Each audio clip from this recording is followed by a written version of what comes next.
میں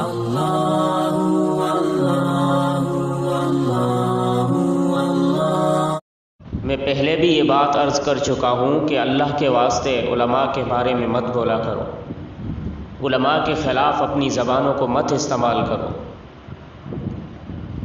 حضرت مولانا احمد علی لاہوری رحمۃ اللہ علیہ فرمایا کرتے تھے کہ جو لوگ علماء کے بارے میں بد زبانی کرتے ہیں، بد کلامی کرتے ہیں، خدا کی قسم میں ان کی قبروں کو جہنم کا گڑھا بنتے دیکھ چکا ہوں۔ مولانا احمد علی لاہوری صاحب رحمۃ اللہ علیہ کوئی عام شخصیت نہیں تھی، یہ بڑے اللہ کے ولی بزرگ گزرے ہیں، اپنے دور کے، اپنے اس وقت کے بڑے ولی اللہ گزرے ہیں۔ وہ کیا فرماتے تھے کہ جو لوگ علماء کے خلاف اپنی زبان چلاتے ہیں، علماء کے خلاف اپنی زبان کو غلط استعمال کرتے ہیں، تو اللہ کی قسم میں نے ان کی قبروں کو جہنم کا گڑھا بنتے دیکھا ہے۔ تو میرے بھائیوں، اللہ کے واسطے علماء کے خلاف بولنا چھوڑو۔ ہم جب دورہ حدیث میں پڑھتے تھے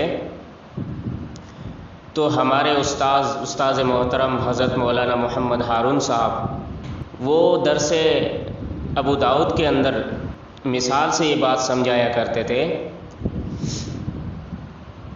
کہ جس طریقے سے ایک آدمی کے 4 بیٹے ہیں، ان میں سے 2 صحیح سالم ہیں اور 2 صحیح نہیں ہیں۔ مثلا ایک آنکھوں سے اندھا ہے اور ایک ٹانگوں سے معذور ہے۔ تو جب ان کے باپ کا انتقال ہوا تو وراثت میں 4 بچے آئیں گے،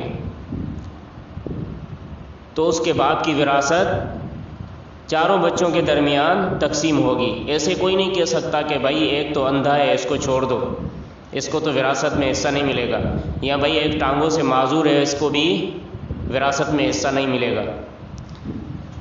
بھائی اگرچہ وہ اندھا ہے، اگرچہ اس کا دوسرا بیٹا ٹانگوں سے معذور ہے، لیکن ہے تو اس کا وارث۔ شریعت کے حساب سے وراثت میں ان 4 کا حصہ برابر آئے گا۔ تو میرے بھائیوں، علماء کی بھی یہی مثال ہے۔ اگرچہ کوئی عالم عمل میں پیچھے ہے، اعمال کے حساب سے وہ سستی کرتا ہے، لیکن العلماء ورثۃ الانبیاء والی حدیث کے تحت وہ نبیوں کا وارث ہے۔ کوئی یہ نہیں کہہ سکتا کہ بھائی یہ تو نمازوں میں سستی کرتا ہے، اعمال میں پیچھے ہے، تو یہ نبی کے وراثت سے نکل گیا۔ نہیں نہیں بھائی، نہیں، ایسی بات نہیں ہے۔ جب وہ دوبارہ رجوع اللہ کرے گا، اللہ کی طرف آئے گا، وہ اپنے ان کوتاہیوں سے توبہ کر کے اللہ کی طرف دوبارہ رجوع کرے گا، تو اس کا مقام، مرتبہ اعلیٰ اور بالا، بلند و مرتبہ ہوگا اس کا۔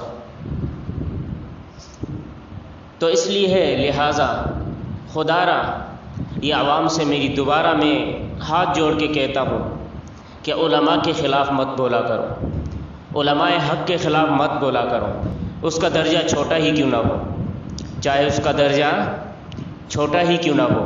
عالم ہوتا ہے، بہرحال ہر صورت میں وہ نبی کا وارث ہی رہے گا۔ العلماء ورثۃ الانبیاء، علماء نبیوں کے وارث ہوتے ہیں۔ اللہ